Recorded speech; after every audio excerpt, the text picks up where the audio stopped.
Hi, this is Sudhakar. I'm speaking on why would God allow suffering.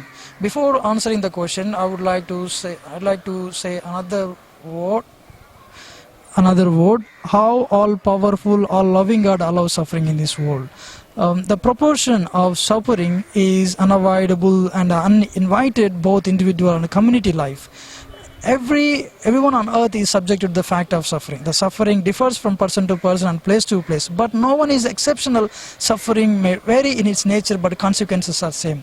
Theists utilize the problem of suffering on earth to eradicate the notion of God from the mind of human beings. On the opposite side, theists countering atheist view through several arguments in order to give reasons for God allowing suffering in this world.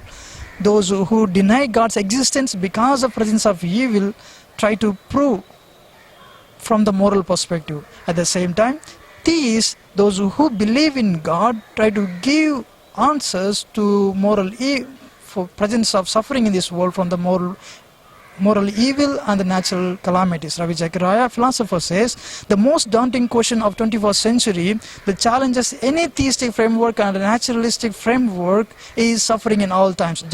Dr. John Lennox is a present theist and scientist mathematician at Oxford University, says that the question of existence of evil, suffering on earth is a very old question but unanswered questions. Ravi and John Lennox have the common ground in the answering to suffering on this world. The first thing is moral evil, suffering through moral evil, and then there is another one is natural calamities, suffering through natural calamities. The suffering through moral evil is what we do to one another. We have free will, we are free to make our own choices, we are also responsible for our own choice. Jesus gave 2 commandments: love your God with all your heart, with all your mind, with all your soul. And then Jesus did not stop there, and he continued to say, about the love for neighbor.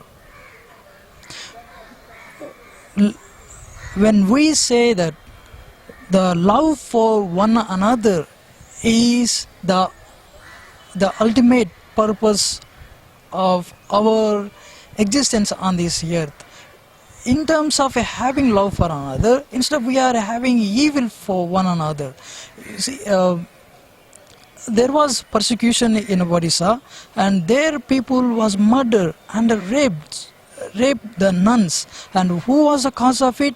The humans itself. Humans have no love for one another, so that they did this kind of moral.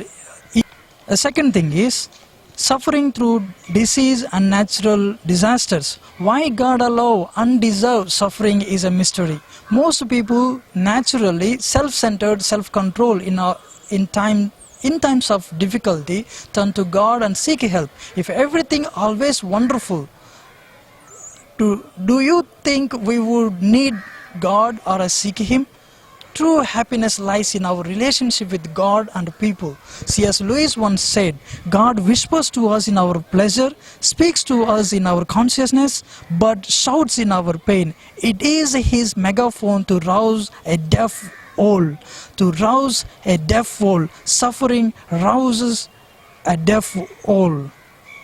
Therefore, the moral evil and the natural calamities are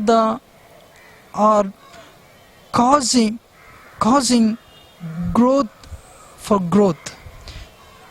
During hard times of struggle, pain and suffering, moral character gets formed through hardship. When you are troubled and afflicted, then is the time to gain merit. In the cross, there is a completion of virtue. In the cross, there is a perfection of sanctity. Storms on the sea, life that are not meant to sink us, but to sanctify us. God is not distanced from suffering, but became part of it. No pain, no gain. We are not solving the problem, but we are giving away in. And finally, I would like to conclude with quoting the statement of Ravi Zachariah. He says, where there is freedom, there is a possibility of love. Where there is love, there is a possibility of pain.